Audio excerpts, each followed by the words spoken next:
Good morning everyone! I'm good. I'm Wei Lun. Welcome to the Gourmet Plate. Today we are at Jardin du Trocadero, which is a beautiful garden with a very nice majestic fountain row right in the middle. Yeah. Look at those fountains. And right here is the Eiffel Tower. Yep, we're ascending the Eiffel Tower today. I did notice that the Eiffel Tower looks a little bit shy today. Let's hope it gets better later when we ascend. So aside from visiting this beautiful tower, we are also going to dine in at a French fine dining restaurant that does traditional French food. And that restaurant is called Maison Rostand. Maison Rostand is a French fine dining restaurant that is helmed by Chef Nicolas Baumann, and it has 2 Michelin stars. And if I'm not mistaken, it has also retained these 2 Michelin stars for more than 40 years. So the plan today is to first visit the Eiffel Tower. Followed by croissant. Yeah, Fred has done a homework about croissant place, so we're going to try out some croissants. And after that, the all-important Maison Rostand. Let's go.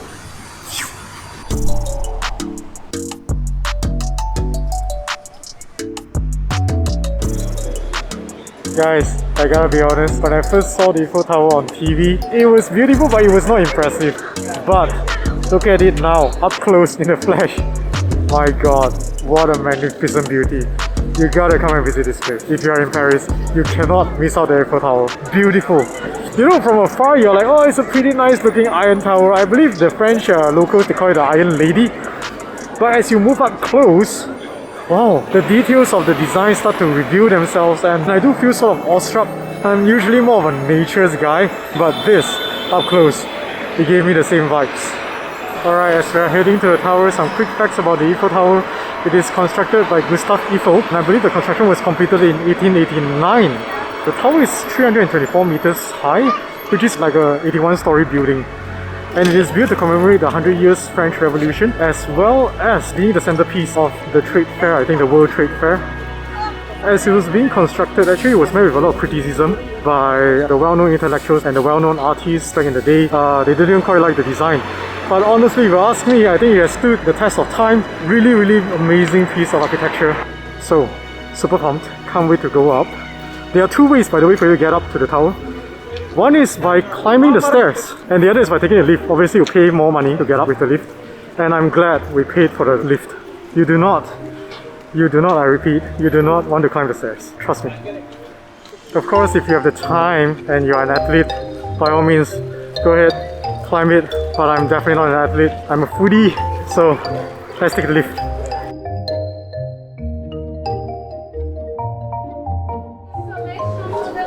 We are on the 2nd floor of the tower. Taking a lift is really, really quick, so yeah, I need no bother with the stairs. Goodness, look at this magnificent view.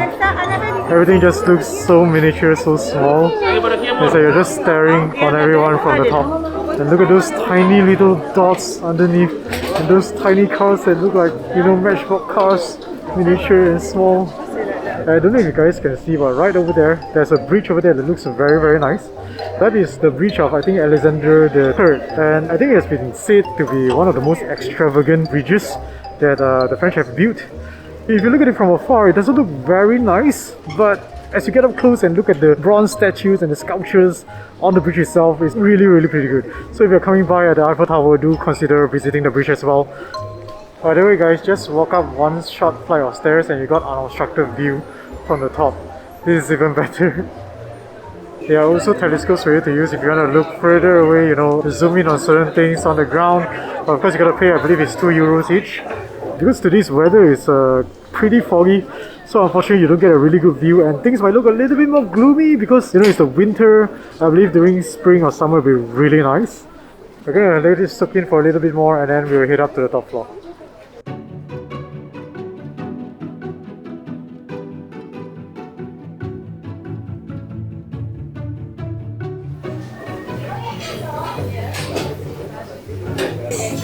Guys, welcome to the top of the Eiffel Tower, where you see nothing because there's too much fog. So you can climb up another flight of stairs. Let's hope we get something slightly better than just fog at least. Alright, I think due to the weather today, it's too foggy, too hazy. so you really see nothing. I mean, if you really strain your eyes, you might be able to see like a shadow building.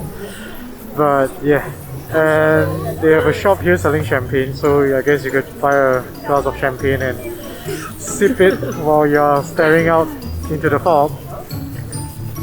Aside from the champagne shop, you also got like some write-ups on a little bit of information about the Eiffel Tower and the founder Gustave Eiffel. All in all, a really fun visit, but a little bit unfortunate for us due to the weather today. Yep, so I guess we're gonna head down.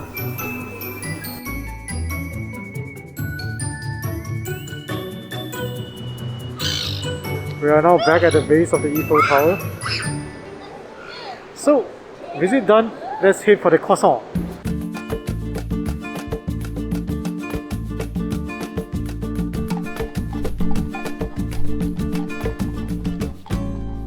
By the way guys, as you visit the Eiffel Tower, when you see those guys outside, like a group of people playing with those cups and betting, do not bet, those are scams. All of them are in the same group.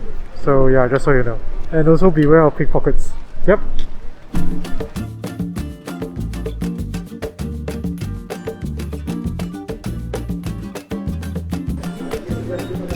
Hello guys, right behind me is the pastry shop called Des Gâteaux et Tourbans, and we got our croissant here.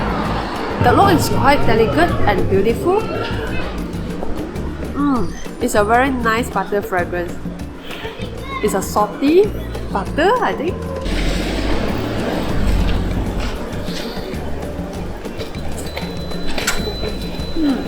The butter flavor is very strong and it ends with some sweetness. The texture outside is moderate flaky and the inside is airy, but it feels quite firm. It's quite similar to harder bread.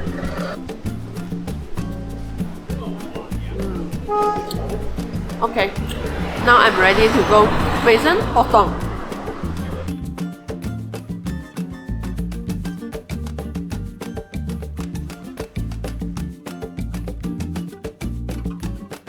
Alright guys, because Maison Hoton has a very formal dress code, so you have noticed I've changed into a new set of clothing right here in my blazer, a pretty nice looking shirt, my pants, without the shoes though. Yeah, I didn't wear any formal shoes.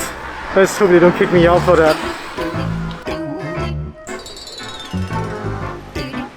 Should I just pick that up? Someone just left their shoes there.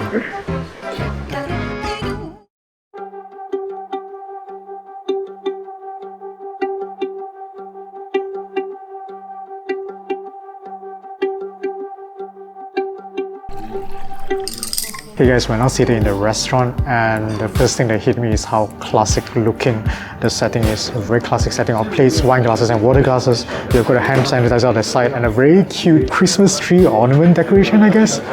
And we are seated at this location where if I just turn around, I can literally see the entire team of chefs working, and over there in the front is the chef Nicolas Beaumont himself. Because it's lunchtime, so they do not serve their usual menu. They have a lunch menu where you pick a starter and then a main dish and then you end with a dessert, and it's 90 euros. So before we start, we have been served with a little bit of what I'll call like a finger bites, and over here we've got the macaroni mustard sort of like sandwich, and these are very interesting looking. We've got 4 here, 2 of different types. One is made with foie gras, duck foie gras, and the other is made with red cabbage. Let us start with the bread first.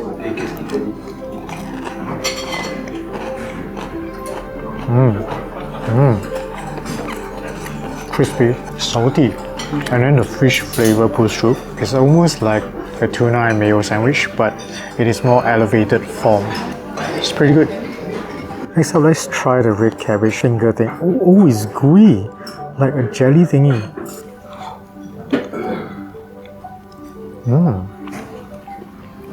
It explodes in your mouth. The skin is sort of like a very thin jelly, almost like a leather. It quickly explodes in your mouth and you get preserved cabbages, the tang, and a little bit of crunch. That's pretty nice. Let's very quickly try the foie gras one. I'm super excited.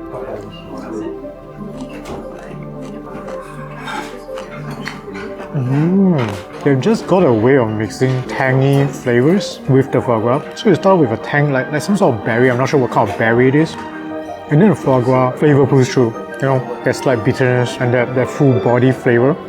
And the base is actually sort of like cereal crunch. Almost like those kind of nutritional bars that you get, you know, the grain bars. Very interesting start. This bouche is a flavor to onion, it's caramel, okay? It's due to immersion with cheese, some cheese from Savoie, east of France, and also soup, onion soup. Alright guys, I didn't know that the set actually comes with other stuff as well, aside from the things that we ordered. We're actually starting with an onion soup, but done in a really fancy way. You start off right in the middle with the caramelized onion itself, and then they pour this mixture of that onion soup along with some cheese emulsion. And you also of course serve with some salted butter and a side of bread of your choice. And the bread presentation is so interesting. It comes in a carved out like wooden log, and the bread is just placed atop it. And you get to choose either baguette, sourdough or cereal bread. So quite got a baguette while I got a cereal roll. And this soup is so cute too because they actually give you this, like a small little spoon to eat your soup with.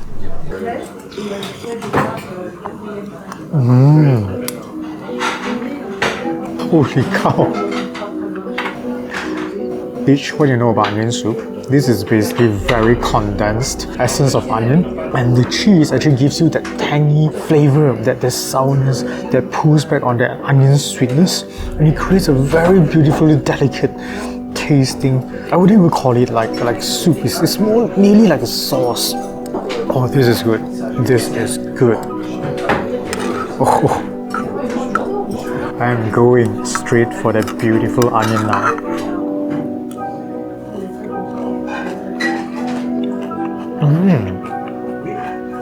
Underneath is toast, croutons, but toasted really well. It's not dry, nearly like a biscuit. But the onion is what surprises me. Crunchy, juicy, but it's tangy. It's like a sour onion, nearly. Paired with a sweet broth. Oh, this is really, really good. If strictly speaking, we were to consider this as an onion soup, this is the best onion soup that I've ever had. Period. Yep, best onion soup. Right, gonna work the bread now. This is the cereal bread. I think I'm gonna have to cut a little bit of it so that I could stuff that butter in. There we go. Give it a good, nice opening. A bit of the butter onto the bread. Let's try this out.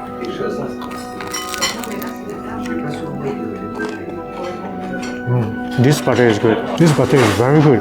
It's salty but not too salty. And the fragrance of the butter, it hits you in a very nice way. And the bread, nice crust, some resistance, and then the inside is beautifully chewy and airy. You could taste those grains in there.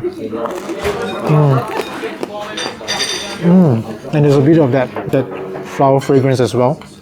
Butter and the bread is good. Really good.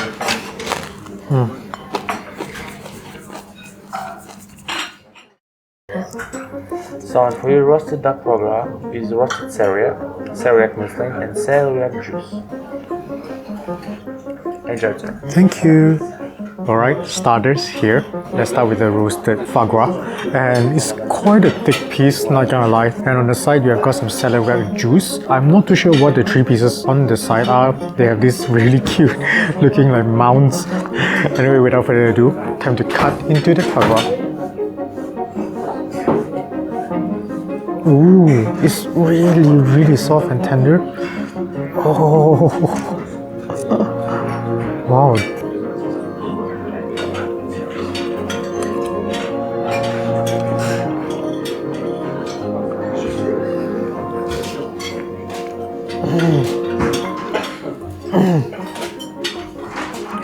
Have you ever had foie gras that is so smooth and so refined that you're just at a loss for words? This is how I felt. The sauce, again, it's a tangy sauce, nearly like a berry-based sauce. And that foie gras, you first taste the surface, the toasted surface, followed by that very refined bitter flavor. It's very present, but not overly robust. It's got a very nice balance, and when you pair it with that tanginess,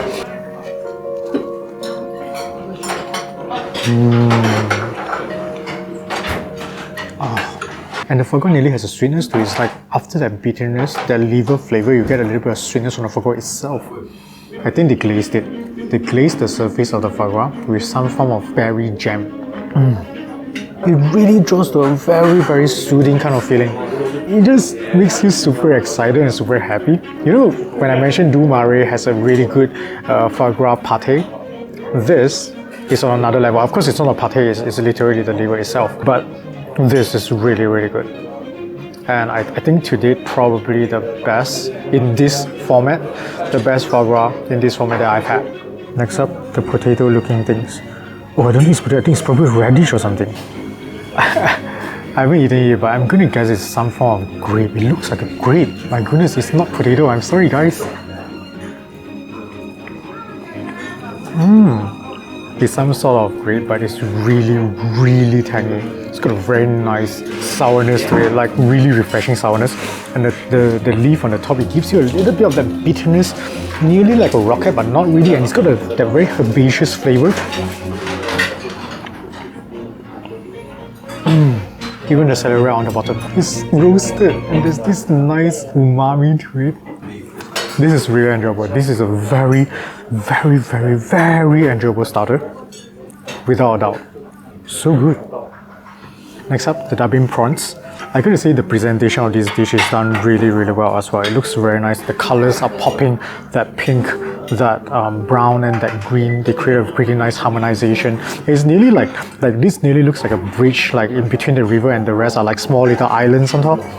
Up top are prawn tempura, underneath is radish, and I forgot what the sauce is. I'm sorry guys. But let us start off by eating the whole thing in one go.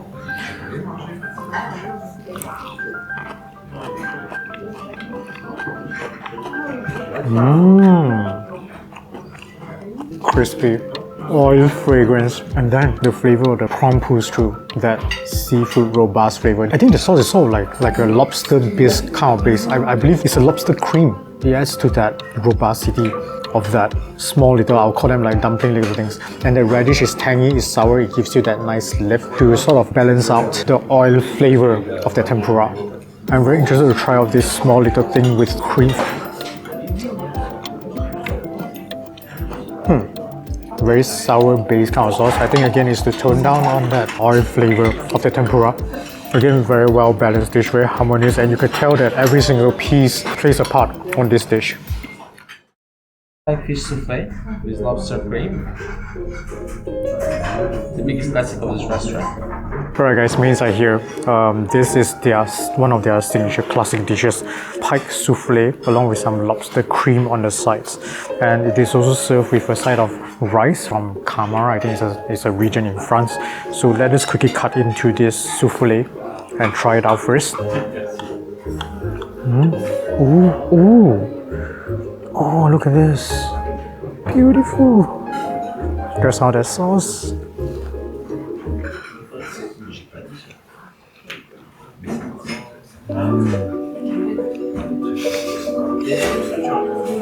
No way. I have not had the mixture of the flavors and the textures. The top really feels like very soft, like souffle. And the middle is what we call a quenelle. In this case, it's pipefish with eggs as a light binding agent. And basically what it creates is this really, really soft, tasty, but at the same time bouncy texture to it. It's like a really high-class fish ball, reduce a little bit of bounciness. And that flavor, I don't know why, but it sort of reminds me of a little bit of like cheesiness near it, savory. The sauce is definitely a lobster-based sauce. You could taste the seafood robustness of the lobster. It's really the textures, the combination of the texture and the flavors that really, really gets to you.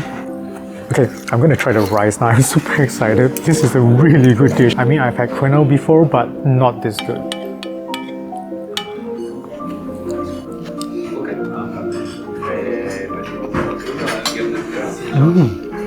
There are crunchy things in the rice. I think it's sort of like a fried rice. There's a little bit of very, very mild rice flavors, and I think those puffs are like cereal puffs or something. It gives you that toasted cereal flavor along with the rice. The combination of the salty lobster flavor and the fragrance of the rice that comes after the lobster flavor fades away, and the puffiness, that toasty puffy airiness. Amazing dish. Again, really, really good. No wonder this is one of the signature dishes. For the pig, okay, is pig feet and mustard. So here also roasted butternut with mango and butternut and pig juice. Thank you. Anyway. Let us quickly cut into that pig feet. Oh, again, very tender. You don't even really need to cut it, it just falls apart. Oh, look at all this. They're all like sort of mashed together. Okay, let's go. Some of that sauce.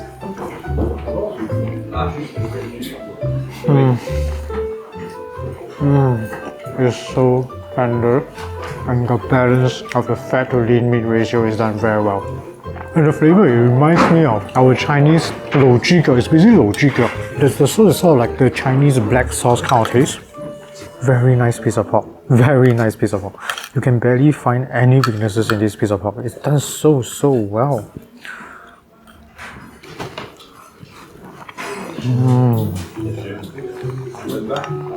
The salty savory sauce, it really completes the dish. Okay, let me try some of this thing that I don't remember what it is.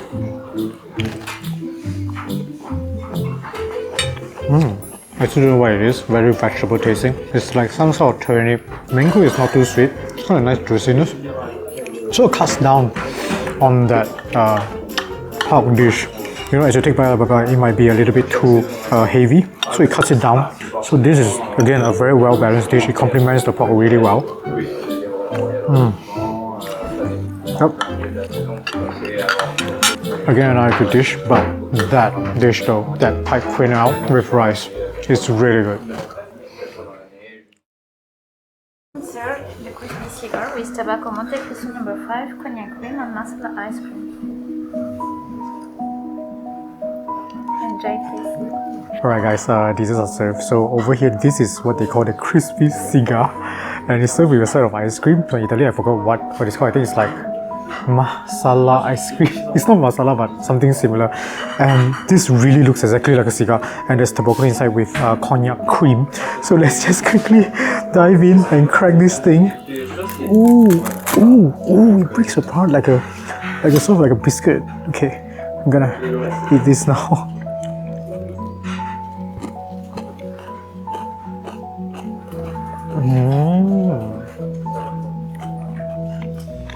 That alcohol flavor.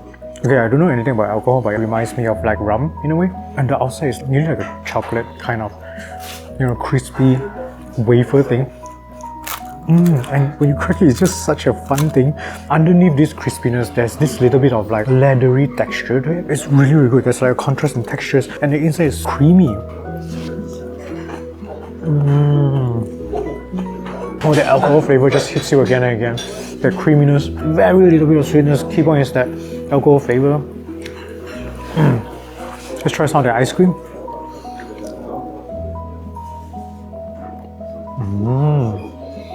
Again, very alcohol-based ice cream. Oh, this is good. It's basically a very alcohol-tasting dish, but not overly strong. Very nice. I like this very much. Next up, another dessert. This is a pear-based dessert.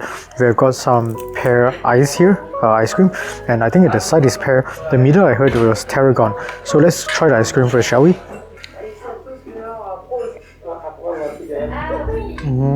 It's so refreshing to taste the pear's natural flavor, some sweetness, and it just melts away.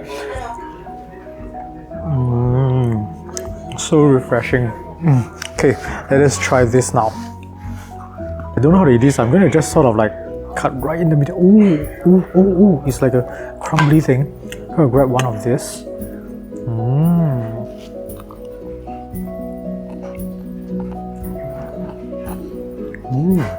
A mixture of tangy flavors, and there's this herbaceous flavor. I'm gonna guess that's all like the tarragon, and it's just like a mix and match of different textures and flavors. There's some crispiness, there's some jelly. Each one of these tiny little jelly things is like maybe a pear compote or something. Again, very refined pear tasting dish. Very, very enjoyable.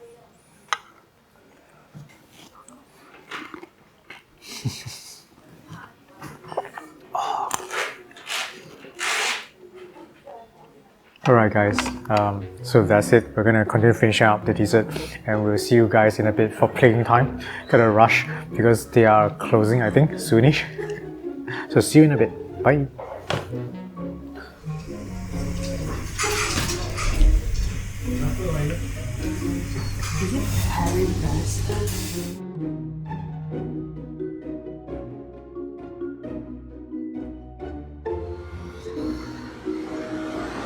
That has got to be one of the most enjoyable dining experiences that we have had in a long time now.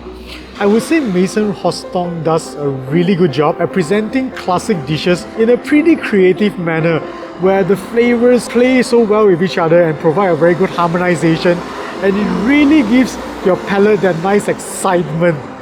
Of course, there are quite a few dishes that really stood out for us during this meal. Yeah, like the onion soup. You just imagine the traditional onion soup in a condensed way, and they use the pickled onion in the middle.